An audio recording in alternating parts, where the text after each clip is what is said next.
En novembre, j'ai été faire de nouveau un stage de 15 jours à Nantes, à la caserne Richemont, pour aller travailler au camp de harkis de Rivesaltes. Voilà, donc là, je suis arrivée pour l'ouverture du camp de harkis. Et au camp de harkis, nous étions des monitrices puisque nous avions une expérience déjà du milieu, une expérience professionnelle, un savoir-faire qui nous avait été dispensé.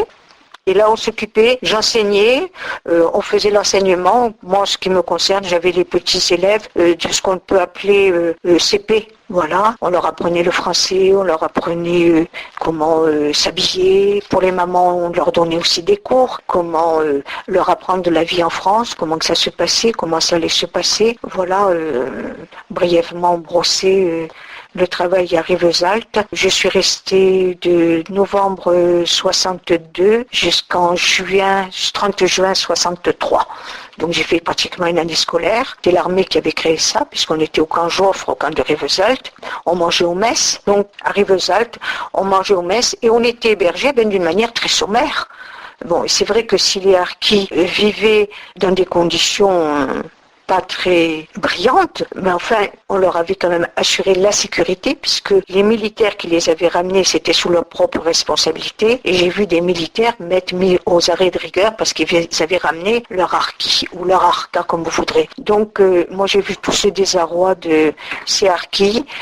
Ça reste marqué dans mon esprit.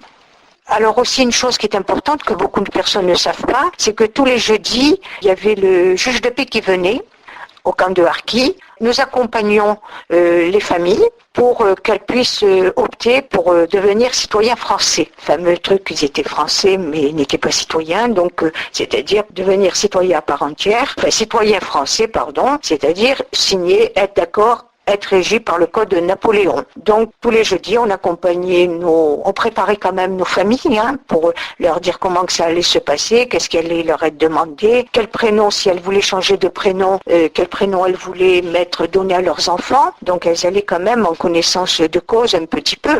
Et donc on faisait cet accompagnement pour permettre à ces familles de harkis d'opter pour la citoyenneté française. Ça se faisait d'une manière bon enfant. Des Colettes, il y en a eu plein. Alors, elle demandait comment tu t'appelles? Colette. Et tu n'as pas un autre prénom? Oui, Annie. Alors donc, en fait, on faisait le choix des prénoms et le nom de famille aussi. Pour les personnes qui voulaient changer de nom de famille, elles pouvaient changer de nom de famille. C'était le juge de paix qui enregistrait ces demandes